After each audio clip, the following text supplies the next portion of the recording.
Hello and welcome back to the channel. Nicole here. Thank you for watching. I am the creator of Spiritual in Mind. Here on the channel we focus on mindset, mental health, and spiritual health.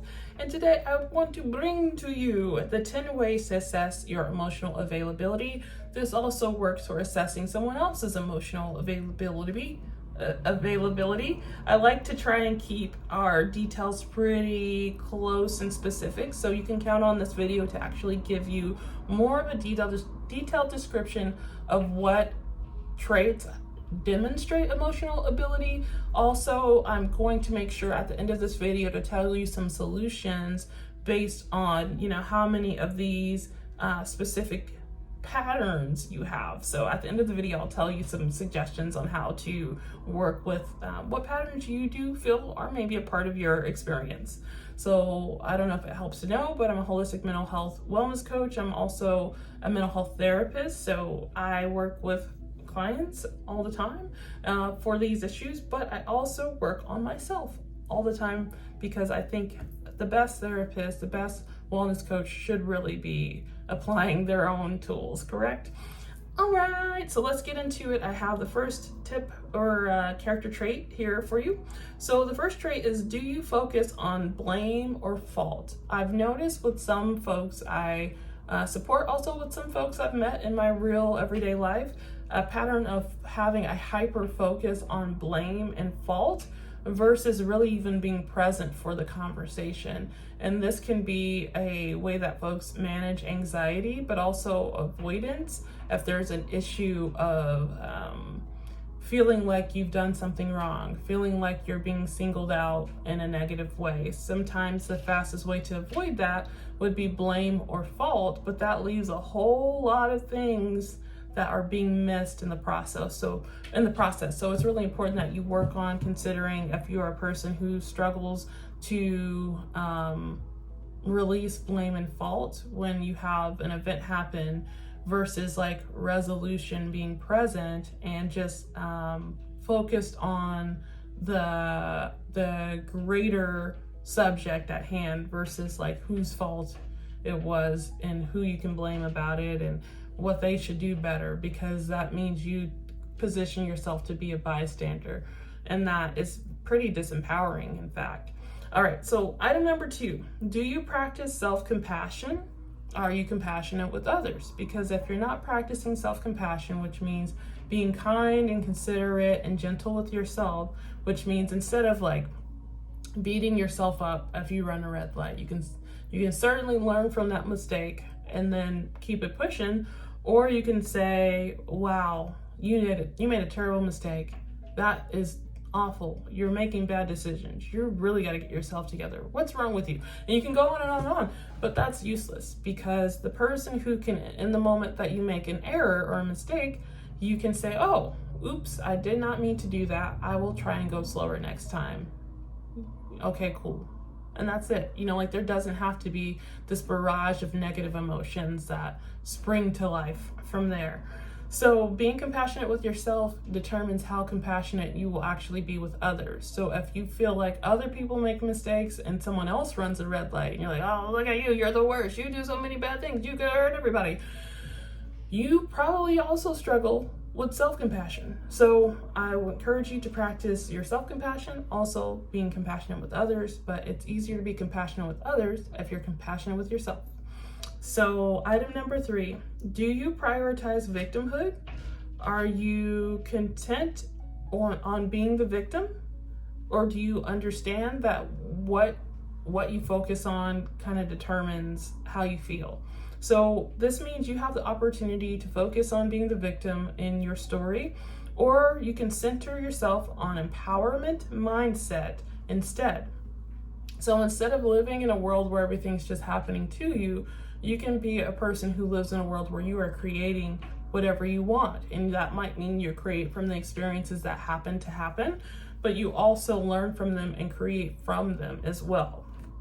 So if you're a person who always finds himself in the victim of things being done to you, that means you're always at a stance of disempowerment. And yes, things might be done to you, but if you react being focused on your external factors at all times, you have no empowerment in that. You have no creation in that. And that means you're living your life as a secondary character, which is not a lot of fun, I gotta tell you, because then everything becomes more of that pattern where everything's always happening to you. And I mean, everyone else is just continuing to live. While you may find that you don't feel like you're as engaged in your life because you are not empowered in your life. So those two go together. The sense of engagement in your life matters from your sense of actually feeling valid and empowered by your own mind, hands, and like internal system. So I encourage you to practice letting go of victimhood of things happening to you and everyone's doing things to you, as much as you can learn from what's happening in your life and then drive from there, as they say. So item number 4, are you able to practice personal boundaries with others? Because if you struggle to practice personal boundaries with others, then there's definitely going to be some issues of emotional availability, because you have a chance of being more likely to shut down emotionally, or you have a chance of maybe over vulnerability in a connection as well. So if you're not practicing good personal boundaries, then that can create a lot of space of having some issues of emotional availability. Okay, so I want to go to the next one because it kind of mirrors the first. So you might be good with personal boundaries with others to some extent, and that might mean just talking about what your boundaries are. But part 2 of this, item number 5, in fact, is, are you reinforcing your boundaries? Are you able to effectively reinforce your boundaries with others? So you can say, I really don't want to hang out with people who smoke cigarettes. But then you meet someone who's like, oh, I'm quitting smoking, so let's hang out. And you're like, okay. And then 2 weeks later, I'm totally making up some random scenario here. 2 weeks later, that person has resumed smoking, but now you've decided that you don't want to like create any space. Maybe you'll just hang out when they're not smoking, or maybe you'll hang out with them on weekends, or maybe you'll make sure to wash your hair after hanging out with them because they were smoking. So it's like the boundaries slippeth awayeth. And it's one of those things where you really do want to be careful. When you have a personal boundary, you're going to need to reinforce them. Otherwise, it's the same as not really having a boundary. You know, like you can say anything once or twice, this is my boundary, that's my boundary. But if you're not reinforcing your boundaries, then it's hard to even bother saying anything. But you know, it's a practice, it takes time. I do have a book on boundaries with templates and prompts and everything for you. I think it's in the store, so it's in the apothecary, but also you can go on Amazon and swoop it up. I'll put it in the description, but it's called Boundaries and Balance, How to Be Likeable While Still Saying No. I think I'm saying that correctly, but that is one of my favorite books that I've written. But let me keep going here. Item number 6. Are you reacting or responding from a place of fear or a place of love? So this is a very good one, because if you're reacting or responding from fear in your connection, you are going to find things start to fall apart pretty quick. But if you are responding from a place of love, you actually have less anxiety and feel more secure in the connection, regardless to how the other person is treating you or interacting with you, or outcomes even. So if you show up to a connection with more love energy than like fear, you tend to feel more secure in the connection. So a good way to tell about a relationship or friendship that you're in is how secure you feel. But it matters how you show up. So if you feel love and like you're moving from a place of love and peace, then the connection will mirror that for you, because the energy you put out is usually mirrored back to you. And if it's not a match, then you're more likely to pull away from it, because there's no magnet, there's no magnet effect pulling you closer to the person. So even if someone responds to you in a way that's not what you're seeking, you usually aren't tied to it, or hesitating to say thank you and goodbye. So when you move with love, you can also gracefully have more grace to say thank you, and this is our close. This is our goodbye. So it's easier to close out of connections when you enter them from a place of love, which creates more security for you.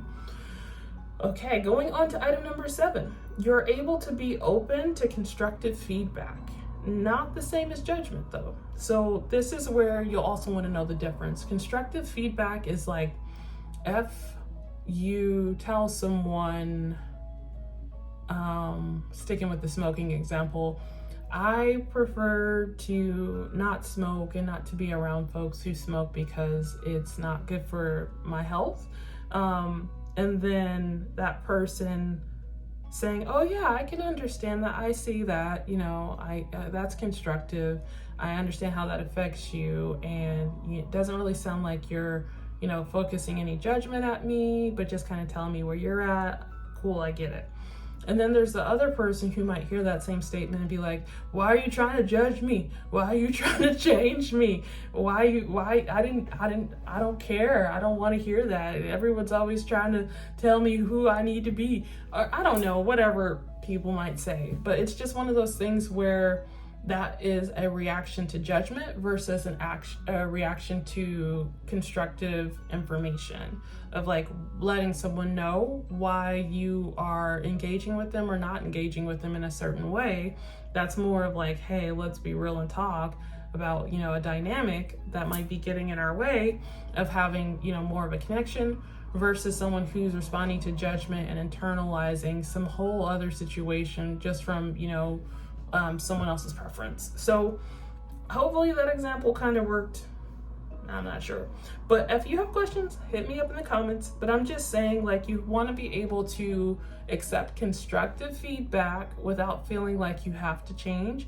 The person you're interested should also have that skill of accepting constructive feedback and not taking it as judgment. But you can also really tell someone's emotional availability is if they say, yeah, I totally hear that. I'm going to work on what I can do on my end.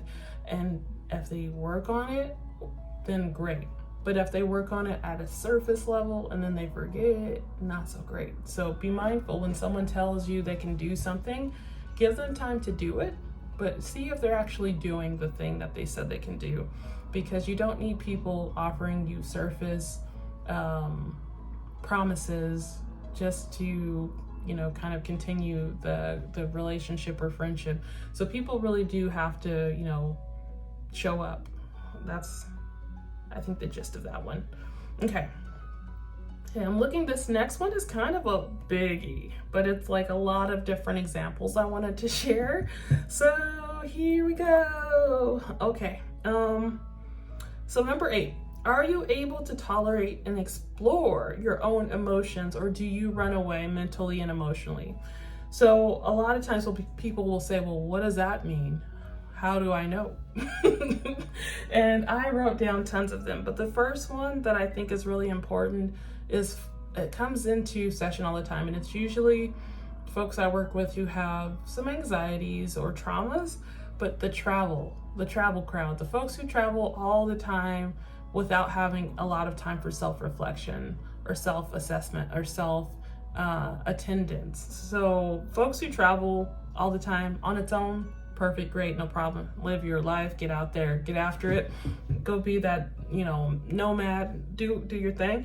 But the other part of this is, if you don't ever have time to reflect on yourself, then it's more of an escape route than truly just you like to travel. So we can all tell ourselves that, but it's a quick and easy escape route as well.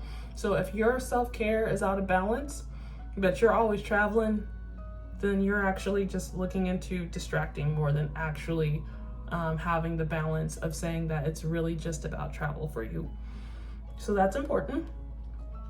Sorry, I ate some ice cream earlier at Rocky Road, of course, and felt like some marshmallow got me there.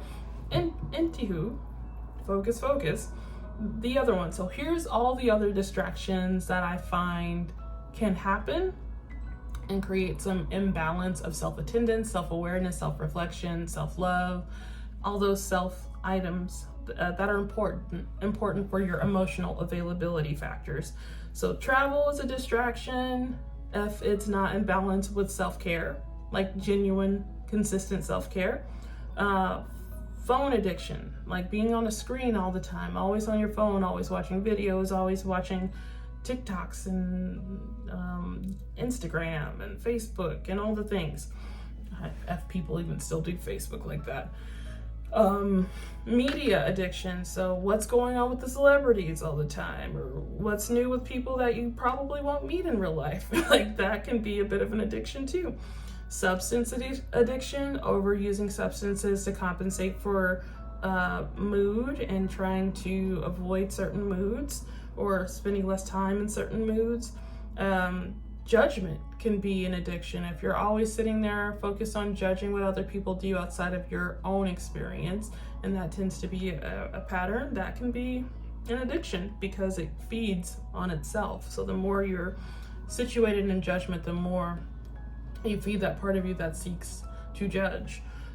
Sex addiction. So if you have a very high sex drive to the point of an unhealthy pattern, or if you try to avoid emotions because you are uncomfortable with your emotions, you might find that you're more sexual than would be in balance for you to feel like your emotional self is also being represented.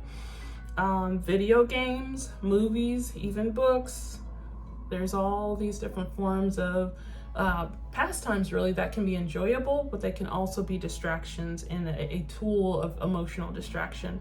Work addiction, totally. Shopping addiction, totally. Research addiction, seeking validation addiction, questioning everything all the time addiction. Anything really, if it's out of balance and it's keeping you away from feeling centered in your own emotions or aware of your emotions, then it poses to be a dopamine question mark. Like, are you getting a little fix of dopamine from really focusing or over focusing on these pastimes? Because they can be really nice, fun things to do, but they can also really get out of hand and limit you in different ways. So there's that. Okay, so let's see. Okay, number 9. Are you actually empathetic?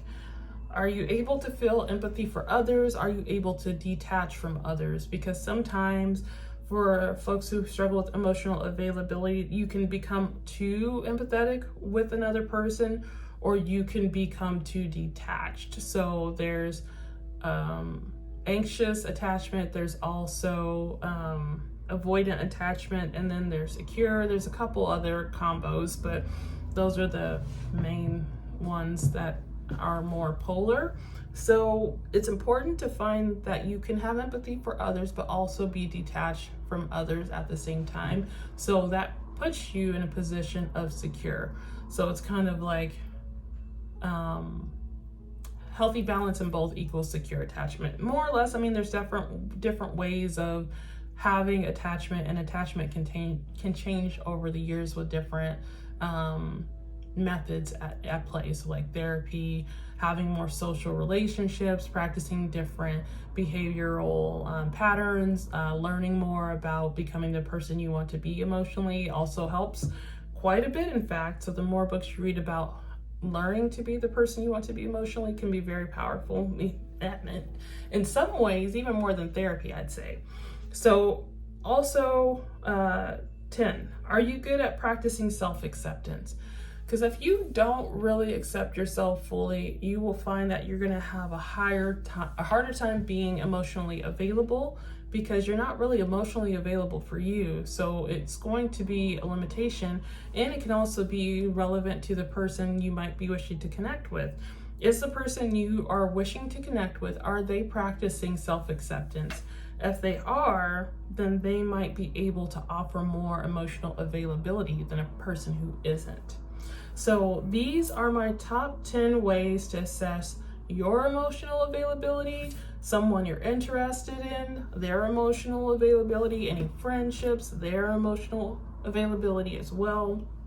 And I think ultimately, for any person that you're connected to, you can always ask for what you want and make that clear, and see if that's comfortable. See if that's comfortable for the other person to meet you where you're at, but also not every person that comes into your life is a forever character, and that can be okay. So a lot of times we have to learn to appreciate attachment to folks in a healthy way while they're there, but not all connections are meant to be forever, and that's okay. So I'm hoping that this video is helpful. I do invite you again to subscribe, give this video a thumbs up if you found any of the tips helpful. I'd love it if you leave a comment below. Tell me what was the #1 tip that really resonated with you today, and I'll look forward to catching you in the next video. Be sure to stop by the description box to see if there's any information there you'd like to check on as far as offerings and different ways to connect with me, and I'll look forward to catching you in the next episode of Spiritual Mind. Bye.